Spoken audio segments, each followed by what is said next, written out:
कहानी की शुरुआत होती है कृष्णा नाम की लड़की की शादी से। हर तरफ शनाइयां गूंज रही हैं, लेकिन तभी बारात पक्ष की ललिता जी दुल्हन की मां लक्ष्मी पर एक ऐसा कलंक लगाती है जिससे शादी रुक जाती है। आरोप है कि लक्ष्मी सालों पहले शहर में किसी मिस्टर सिंह के साथ उनकी पत्नी बनकर 3 साल तक रह चुकी है। जब बात हद से ज्यादा बढ़ जाती है तो पोस्ट मास्टर साहब अपनी पत्नी लक्ष्मी को सच बताने की कसम देते हैं, और तब रोते हुए लक्ष्मी के मुंह से निकलता है वो सच जो सबको सन्न कर देता है कि कृष्णा उसकी सगी बेटी नहीं है और वह वाकई शहर में मिसेस सिंह बनकर रहती थी। कहानी इसके बाद अतीत के पन्नों में जाती है। बरसों पहले जब राम इसी गांव में एक सीधे साधे पोस्टमैन थे, तब लक्ष्मी यहाँ स्कूल टीचर बनकर आई थी। दोनों के बीच गहरा प्रेम संबंध पनपा, लेकिन लक्ष्मी की एक करीबी साथी अन्नू, जो बोल नहीं सकती थी, वह भी मन ही मन में राम को चाहने लगी थी। अन्नू को समाज में कोई अपनाने को तैयार नहीं था। ऐसे में लक्ष्मी ने एक बेहद पेचीदा रास्ता चुना। डॉक्टर्स की मदद से एक ऐसा जाल बुना गया जिससे राम को यकीन हो गया कि हादसे में उसकी पत्नी की आवाज़ चली गई है।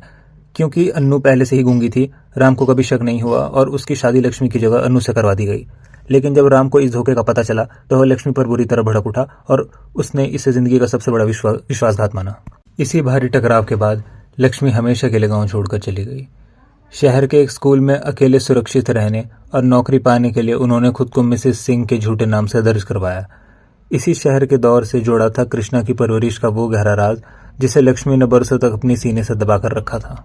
कहानी में आगे अनाज की स्मगलिंग करने वाला शातिर विलेन संग्राम सिंह भी सामने आता है, जो शुरू से ही गांव और लक्ष्मी पर अपना दबाव बनाने की कोशिश करता है और जेल से भागने के बाद उन्हें ब्लैकमेल भी करता है।